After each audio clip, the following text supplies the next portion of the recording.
இப்ப போண்டா கோழி அலையறாரு, கூட வருவீங்களா ஜோஸ்? இல்ல கூட வருவீங்களான்னு கேக்குறேன்.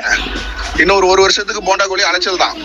ஆபாசப்பட நாயகன் பாஸ்டர் என்கின்ற பெயரில் ஒருத்தன் பணத்திற்காக அவனை போன்றவர்களுக்கு விளக்கை பிடிக்கின்ற யூடியூபர்கள், அவர்கள் இன்றைய வரைக்கும் தங்களுடைய தவறை திருத்திக் கொள்ள முற்படாமல் அவர்கள் செய்த தவறை வெளிப்படுத்தி அவர்கள் திருந்துவதற்கு வாய்ப்பு ஏற்படுத்தி கொடுத்தவர்களை பழிவாங்க முற்படுகிறார்கள். அவர்களை நல்லவர்கள் என்று நம்பி அவர்களை பின்பற்றினவர்களை எச்சரித்தவர்களை பழிவாங்குகின்ற முயற்சியிலே அவர்கள் காணப்பட்டு கொண்டிருக்கிறார்கள். யார் என்று சொன்னால் ஆபாசப்பட நாயகன் மற்றுமாக பணத்துக்காக டீயை கூட தின்கின்ற 2 யூடியூபர்கள். அவர்களுடைய பெயரை கூட சொல்வதற்கு அளவுக்கு அர்த்தம் கிடையாது. அவன் பேரெல்லாம் சொல்லக்கூடாது, அவ்வளோ பெரிய ஆள்லாம் கிடையாது. அவன் இனி எப்பவுமே குறை சொல்லுவான். போன வாரம் சிகரெட் அடிச்சு மாட்டிக்கிட்டான். ஒருத்தன் இப்படி என்றால் இன்னொருத்தன் இரவு முழுக்க போதையிலேயே இருப்பவன். கொஞ்சம் மட்டுமல்ல, சிகரெட் பிடித்து மாட்டிக்கொண்டான் அல்லவா ஒருத்தன், அவனுக்கு ஒரு தலைவன் இருக்கிறான்.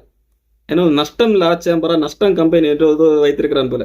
அவன் எவ்வளவு கேவலமானவன் என்பதை சுட்டிக்காட்டுவதற்காக கெட்ட வார்த்தை கூட அந்த நபர் பேசி இருக்கிறான்.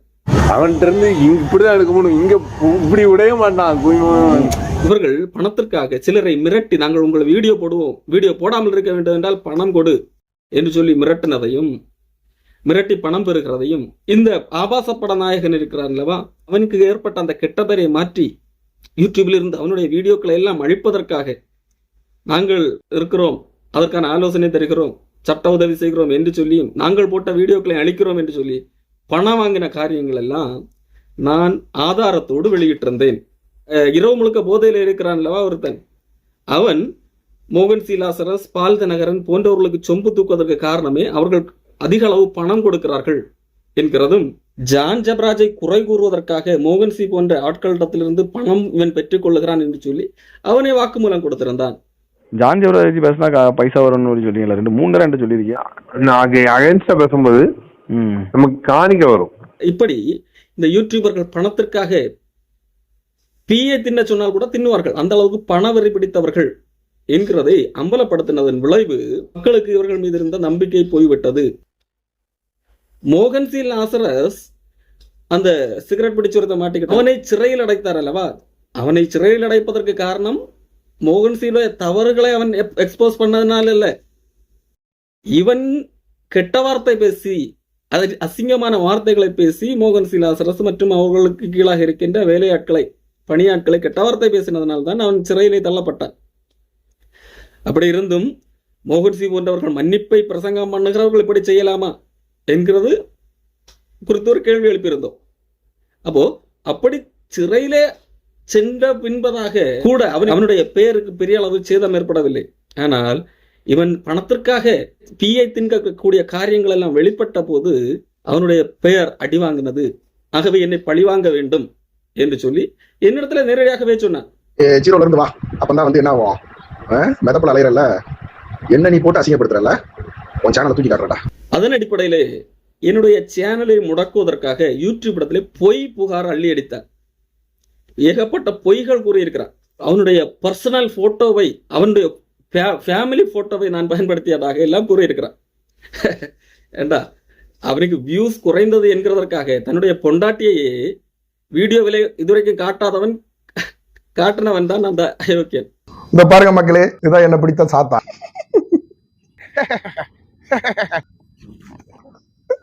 பாத்துக்கிட்டீங்களா? பாருங்க, நான் அவனுடைய ஃபேமிலி போட்டோவை எல்லாம் நான் வெளியிட்டேன், அவனுடைய அந்தரங்க காட்சிகளை எல்லாம் வெளியிட்டேன்.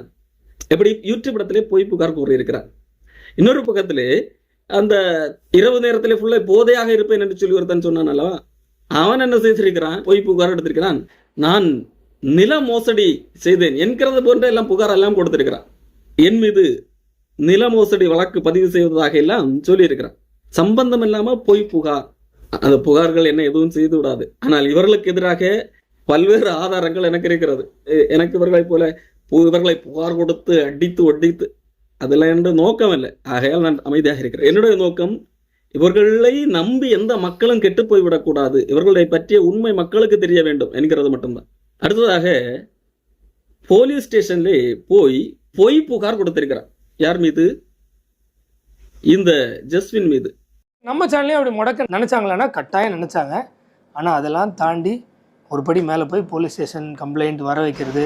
பொய் புகார் கொடுத்து போலீஸ் ஸ்டேஷனுக்கு போவதற்கு முன்பதாகவே இந்த சார்லஸ் ஜோஸ் என்கிறவரிடம் ஒரு வாட்ஸ்அப் குழுவிலே எகத்தாளமாக பேசியிருக்கிறான். நான் அவனை அலைய விடுவேன், போலீஸ் ஸ்டேஷன் அலைய விடுவேன், 1 வருஷம் ஃபுல்லாக அலைய விடுவேன் என்று சொல்லி பேசுகிறான். நீ அவன் கூட போவியா, அவனுக்கு சப்போர்ட்டா யாராவது இருப்பீங்களா என்று சொல்லி வம்பாக பேசியிருக்கிறான்.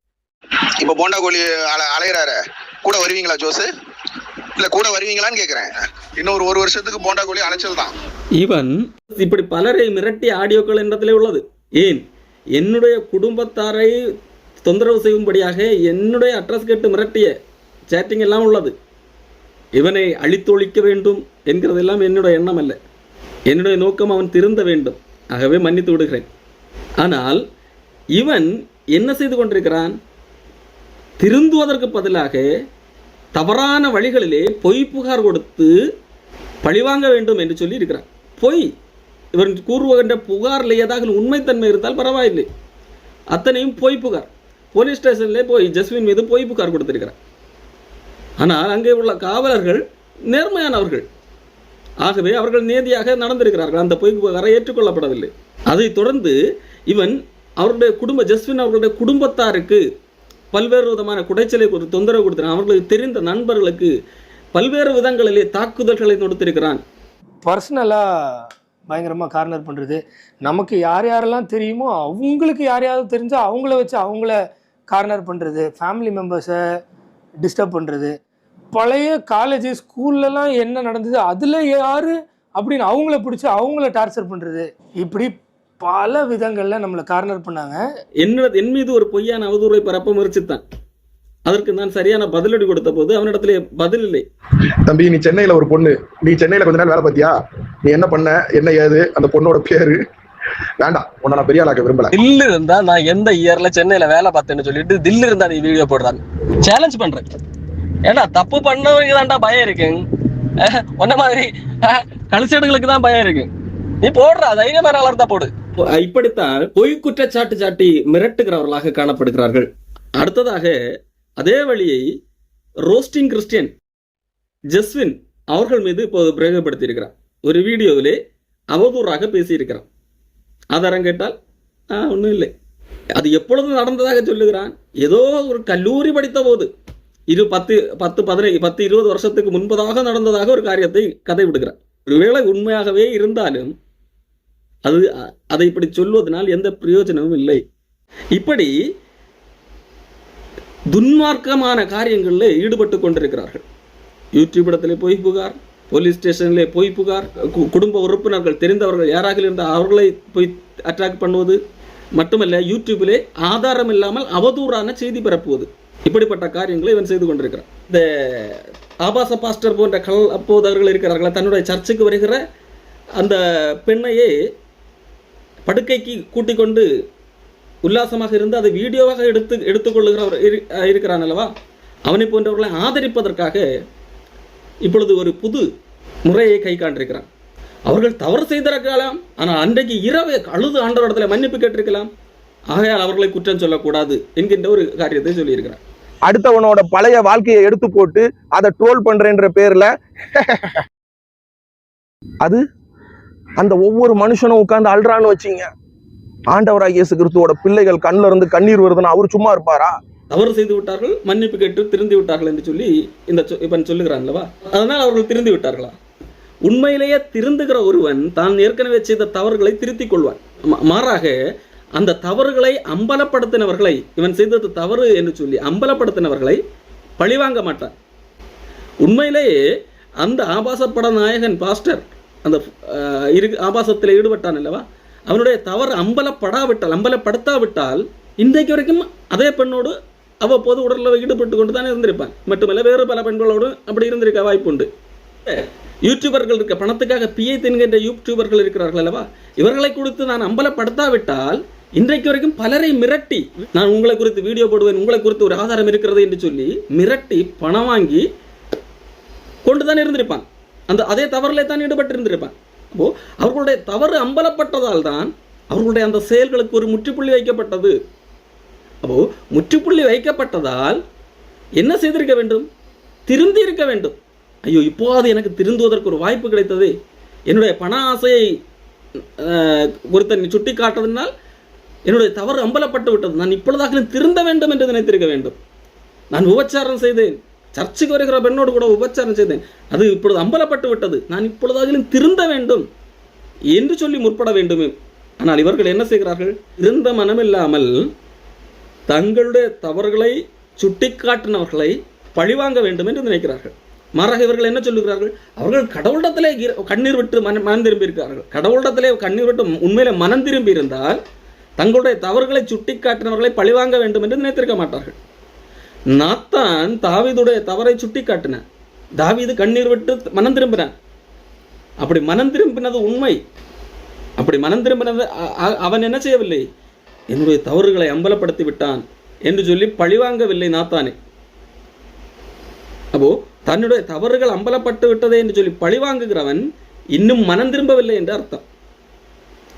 தன்னுடைய பாவங்களை மறைக்கிறவன் வாழ்வடைய மாட்டான். இந்த ஆபாசப்பட நாயகன் இருக்கிறான் அல்லவா, அவன் இன்றைக்கு வரைக்கும் பொய்யே தான், கர்த்தர் எனக்காக யுத்தம் செய்வார் என்று சொல்லிவிட்டு இன்றைக்கு வரைக்கும் என்ன செய்து கொண்டிருக்கிறான்? யூடியூப் இடத்துல பொய் சொல்லி கொண்டிருக்கிறான். என்னிடத்துல ரவுடிகள் இருக்கிறார்கள் என்று சொல்லி மிரட்டி பார்க்கிறான். யாரை நம்பி கொண்டிருக்கிறான்? இந்த பணத்துக்காக பீதின்கிற யூடியூபர்கள். அவர்கள் திருந்தினார்களா? இல்லை. திருந்தி இருந்தால் என்ன செய்திருப்பார்கள்? யாரை ஏமாற்றினார்கள்? மக்களை ஏமாற்றினார்கள். பணத்துக்காக பலரை மிரட்டி உங்களுடைய வீடியோக்கள் இருக்கிறது என்று சொல்லி மிரட்டி வீடியோ போடுவதும், அவர்கள் பணம் கொடுத்த என்பதாக அந்த வீடியோக்களை அழிப்பதும், அடுத்து அல்லது உங்களை குறித்த ஒரு ரகசியம் இடத்துல சிக்கி இருக்கிறது, நான் வீடியோ போடவா இல்லை பணம் தருகிறீர்களா என்று பிளாக்மெயில் பண்ணுவதும், இப்படிப்பட்ட காரியங்களை எல்லாம் செய்து கொண்டிருந்தவன் தன்னுடைய தவறு வெளிப்பட்டு விட்டது, நான் இல்லை உண்மையிலே திருந்தி விட்டான் என்று சொன்னால் என்ன செய்திருப்பான்? வீடியோவில் மன்னிப்பு கேட்டிருப்பான். யாரிடத்துல எல்லாம் எவ்வளவு அபகரித்தானோ அதெல்லாம் பல மடங்காக திருப்பி கொடுத்திருப்பார். சகோதரத்தை தானே செய்தான். அல்லாவிட்டால் நான் கடவுளிடத்திலே கண்ணீர் விட்ட திருந்தினேன் என்று சொல்வது ஏமாற்றத்தினான். கடவுளை எப்படியெல்லாம் ஏமாற்ற முடியாது. உண்மையிலே மனம் திரும்பினவன் அவனுடைய வாழ்க்கையிலே மாற்றம் ஏற்படும். யூடியூப் இடத்துல எல்லாம் பொய் சொல்லி கம்ப்ளைண்ட் கொடுத்துருக்க மாட்டான். என்னுடைய ஃபேமிலி புகைப்படத்தை எனக்கும் தெரியாமல் எடுத்து போட்டு விட்டார்கள், நில மோசடி வழக்கு செய்து விட்டார்கள் என்று சொல்லி அவன் ஒருத்தன். அவன் சிஎஸ்ஐ டயோசிஸிலே ஒரு இடத்துல வேலை பார்த்தான். அவனுடைய வேலை எப்படி போனது? அவனுடைய கேரக்டர், அவனுடைய சுபாவம் படுமோசமான ஒரு காரியம்.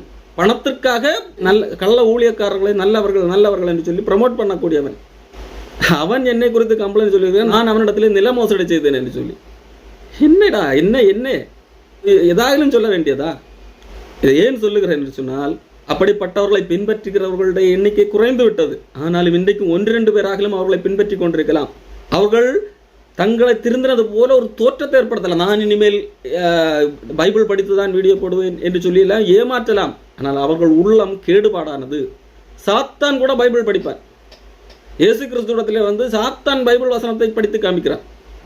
நீர் தேவனுடைய குமாரனை ஆனால் தாளக்குறியும் தம்முடைய தூதர்களுக்கு உம்மை குறித்து கட்டளையிடுவார், கைகளில் ஏந்தி கொண்டு போவார்கள் என்பதாய் எழுதியிருக்கிறது. இயேசு கிறிஸ்துவிடத்திலே சாத்தான் பைபிள் வசனத்தை படித்து காமிக்கிறான். ஆனால் அவன் நல்லவனா? கேடுகட்டவன், அயோக்கியன். அன்புக்குரியவர்களே, ஒருவன் தவறு செய்து எல்லாருக்கும் நெல்பாக வெளிப்பட்டு விட்டது என்றால் அவன் திருந்துகிறதும் அவன் மன்னிப்பு கேட்கிறதும் எல்லாருக்கும் முன்பாக வெளிப்பட வேண்டும்.